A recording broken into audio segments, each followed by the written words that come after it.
जय भीम। नमो साथियों। साथियों, संसद में आजकल एक और मामला चल रहा है और ये मामला बहुत महत्वपूर्ण है। आदरणीय राज्यसभा स्पीकर जगदीप धनखड़, उन्होंने जैसे ही जया बच्चन को जया अमिताभ बच्चन कह के पुकारा तो जया बच्चन ने उन पर जो है उनका गलत नाम लेने का आरोप लगा दिया और उनसे पूछा कि आपने जो है ये क्या ड्रामा बना रखा है। जब से आप लोग सत्ता में आए हैं तब से आपने ऐसा ड्रामा संसद में बना रखा है। उनका आरोप जो था वो बहुत उचित था, सवाल बड़ा उचित था।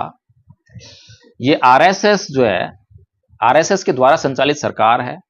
आरएसएस मनुस्मृति को लागू करना चाहती है और मनुस्मृति यह कहती है कि एक महिला को बचपन में अपने पिता के अधीन रहना चाहिए, जवानी में अपने पति के अधीन रहना चाहिए और बुढ़ापे में अपने पुत्र के अधीन रहना चाहिए। मनुस्मृति महिलाओं की आजादी को पूरी तरह से समाप्त कर देती है। बचपन, जवानी, बुढ़ापा रह के आ गया, उसके बाद मरना है। तो ये जो साजिश है,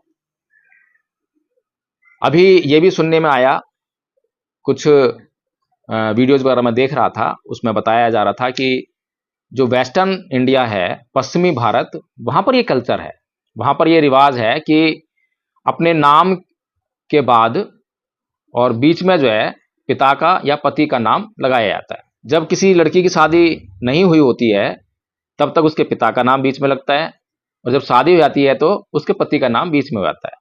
जैसे कि सचिन रमेश तेंदुलकर, तो सचिन जो है सचिन का नाम है, रमेश उनके पिताजी का नाम है और तेंदुलकर जो है उनका उपनाम है। इसी प्रकार से लाल कृष्ण आडवाणी, लाल नाम हो गया, कृष्ण पिता का नाम हो गया, आडवाणी जो है उनका उपनाम हो गया। इसी प्रकार से जो है बहुत सारे नाम आपने देखे होंगे। इसी प्रकार से जया अमिताभ बच्चन, तो जया उनका नाम हो गया और अमिताभ उनके पति का नाम हो गया और बच्चन जो है उनका सरनेम हो गया, उपनाम हो गया। तो ये जो जया बच्चन ने ये जो बात कही, बात तो ठीक है। उसके बाद उन्होंने एक बात और कही कि अब जो है आप जितने भी सांसद हैं, जो पुरुष सांसद हैं, उनकी जो पत्नियां हैं उनके नाम को बीच में लगाना शुरू कर दीजिए और उससे पुकारिए।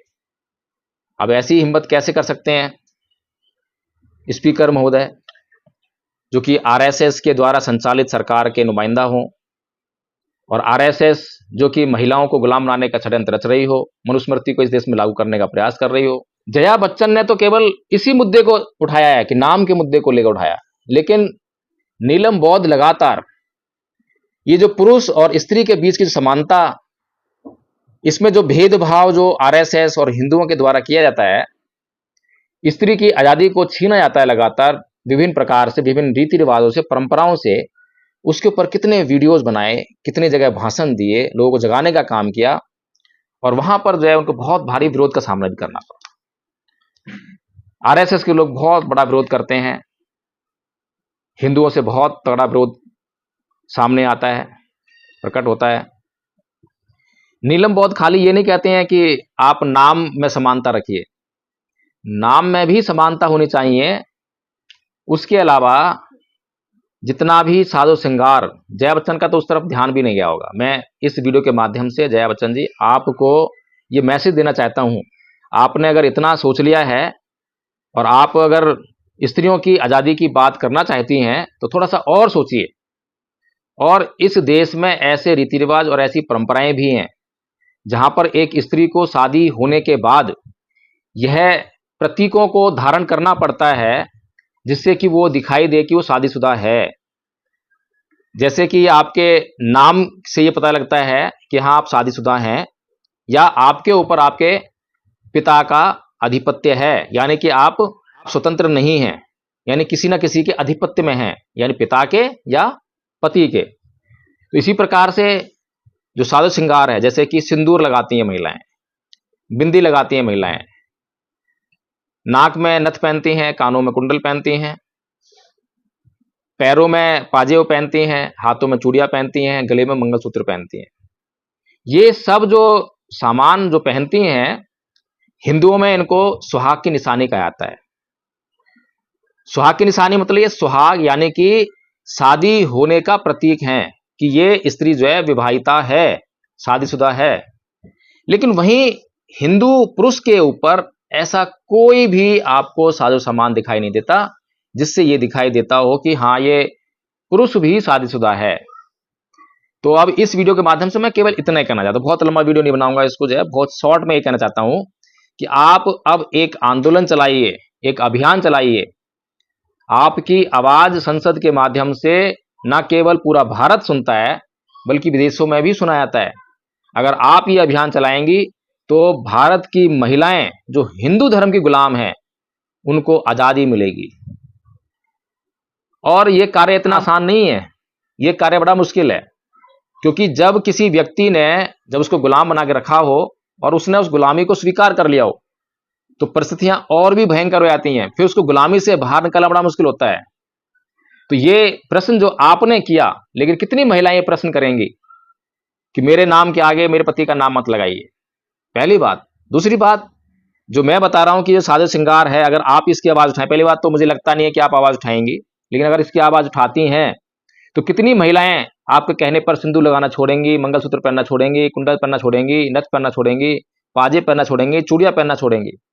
इसके अलावा खाली हिंदुओं में बात नहीं कर रहा हूं मैं, नहीं तो फिर हिंदू कहेंगे कि आप केवल हिंदुओं के खिलाफ बोलते हैं। मुसलमानों में बात कर रहा हूं मैं। एक बार मैं एक कोर्ट में पेश हुआ, मैंने जब कोर्ट के भीतर प्रवेश किया, मैं देखकर आश्चर्यचकित रह गया।